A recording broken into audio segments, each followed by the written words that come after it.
Make a U-turn in 1,000 feet. Slight left. Take the next left. Sharp left. Turn right on. Continue on in a quarter mile. At the light in 600 feet. Turn right on. You have reached your destination.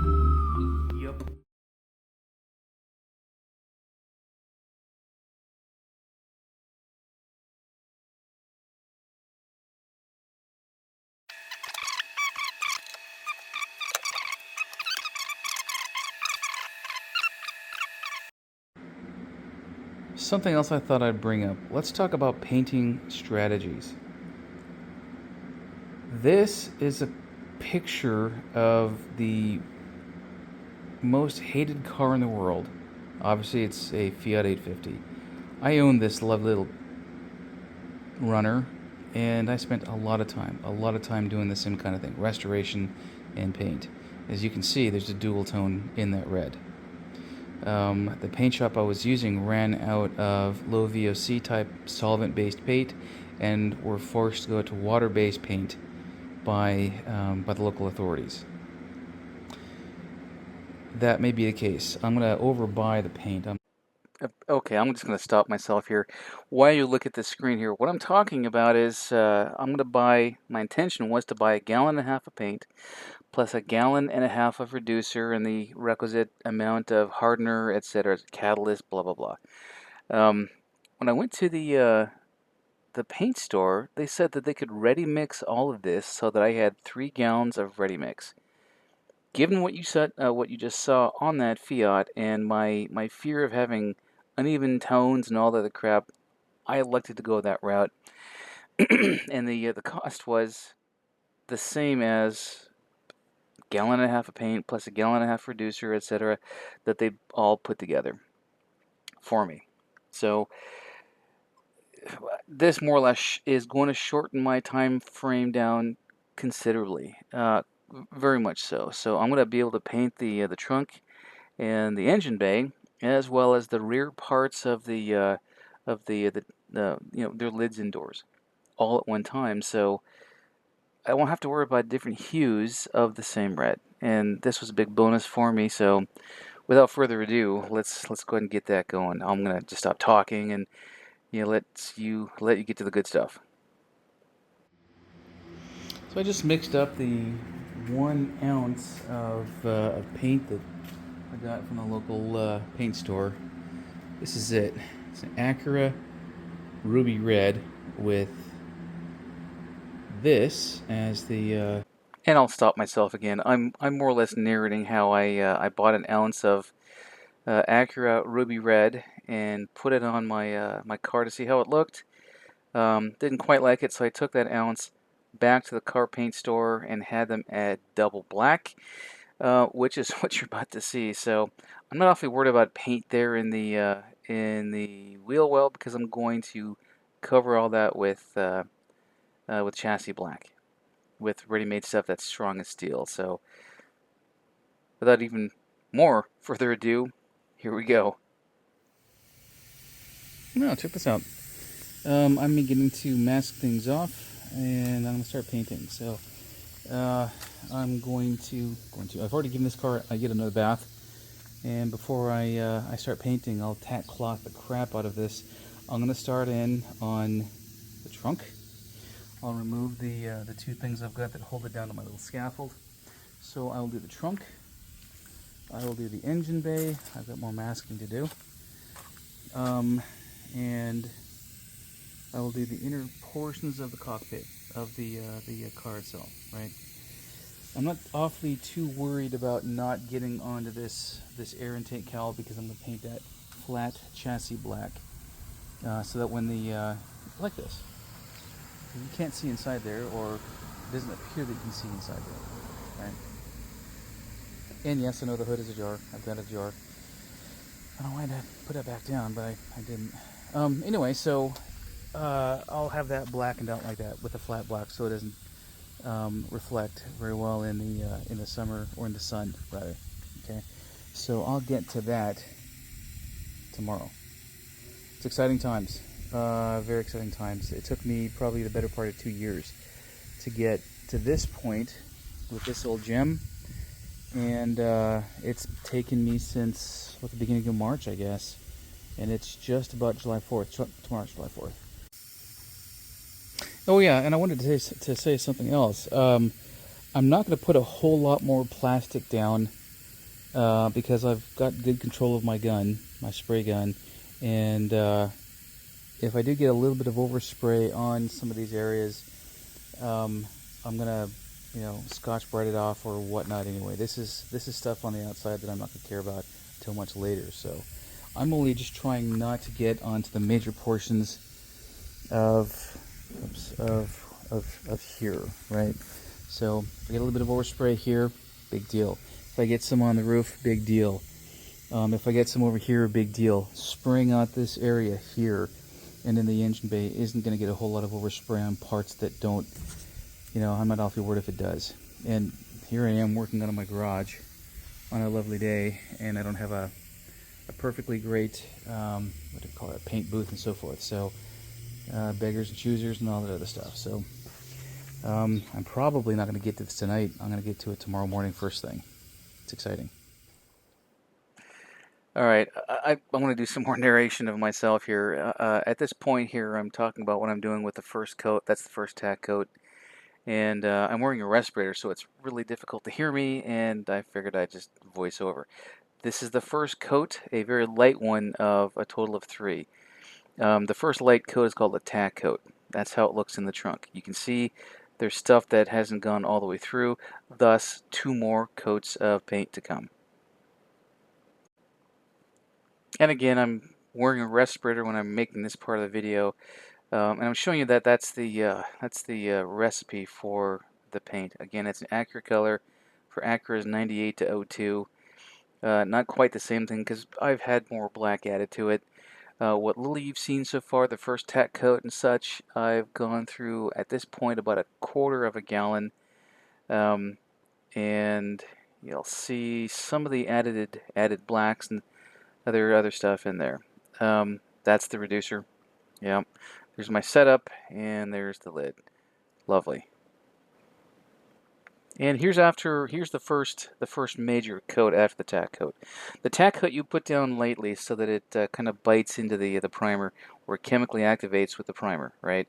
After that, when you start adding more more and more paint, it binds to itself, and it's a much better and much more chemically binding paint job. Again, that's the second coat. I've got one more coat to go. I'm more or less showing you that I've done quite a few things on the inside of the car. The inside of the cockpit, the inside of the roof is done. Those panels are done, and some other stuff is done. In retrospect, I should have done the inside of the rockers there, but I didn't. And here I'm talking about how much aerosolized stuff comes out in solution, and this is why it's important to wear a respirator with a dust mask and related stuff. So it's also one of the reasons why I didn't want to paint the entire car all at once. You can see it's sort of hanging in the air there. That's my garage. And let's see what's next. Okay, and again, I'm narrating over myself because I'm wearing a respirator at this point. I'm showing you what the clear coat is. 1 gallon to 1 quart. The mixture is 4 to 1. And you can either do that by weight or by mixing cup here. I've shown these before, and looking at the 4 to 1 to 1 scale, you fill up the clear coat with that 4 on the left, and then you add activator in that center column where it says 4 again. And in some clear coats and some other paints, you add a third something, whether it's solids or an activator or whatnot. So I'm more or less showing that I've put a couple of quarts together into one pitcher. I'm using a strainer to make sure no solids get into the spray gun, and I'm going to be spraying at about 30 psi. Now, here you can see that I've put down all of the clear coat. That's 1 tack coat and 2 wet coats. It looks pretty good. I'm sorry, this is the first wet coat. So far, so good. It's looking pretty good so far. Very good so far. And the color is what I like, and it'll look different, I think, in different colors. You'll note that on the side there, I didn't do a great job on the prep of the metal itself. It's okay. I'm going to cover that in carpet, so I'm not awfully too worried about that. but I wish I had.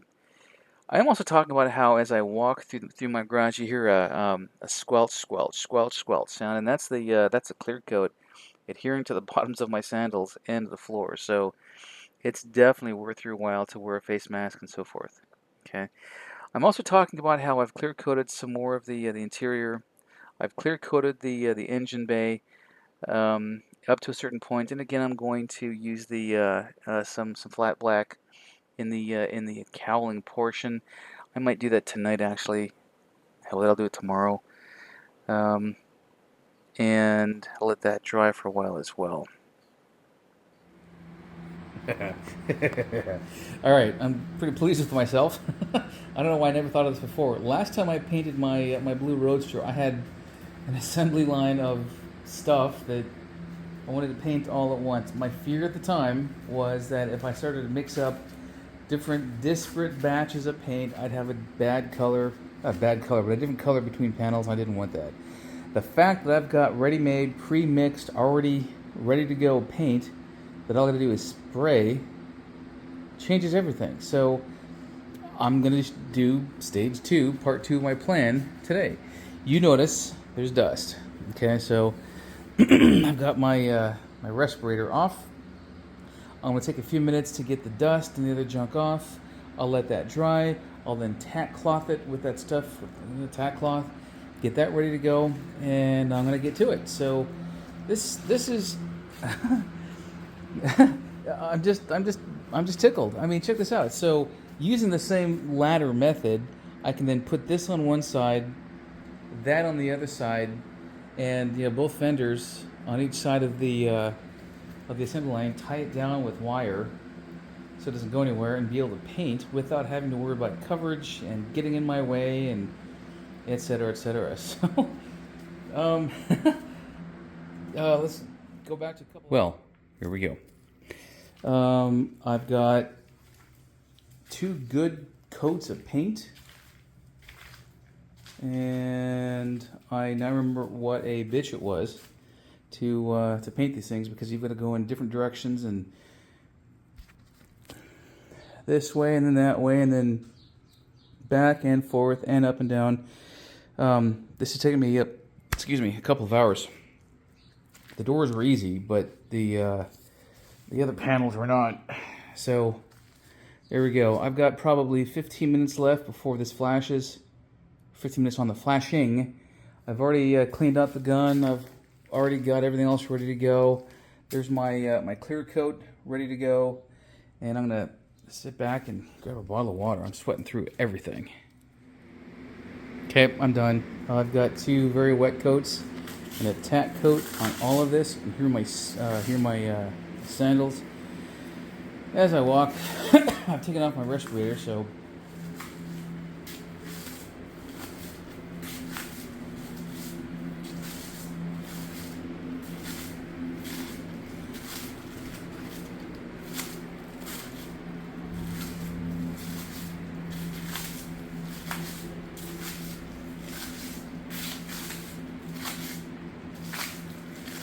all right, so usually pro shops will sand all this down to the milky white and then take a buffer to make it absolutely gleam.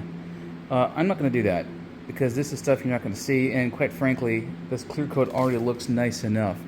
It's the fenders and the body, outer fenders and the body, and the outer parts of the door, stuff that you see that I'm going to take a lot of time on, to include extra clear coat and blah blah blah. So I'm going to take a few pictures.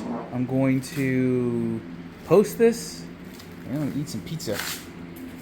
And happy 4th of July. You know what? I'm going to do a no kidding, here's how I got it video. It looks okay in here, but you can see where I've not done capital on the actual preparation of the metal surface, because I intend on covering that with carpet. This is just hell yeah. I see an oops here. I knew that, and I think that was water that dropped into the and an oops there. I'm trying to be honest and a good broker.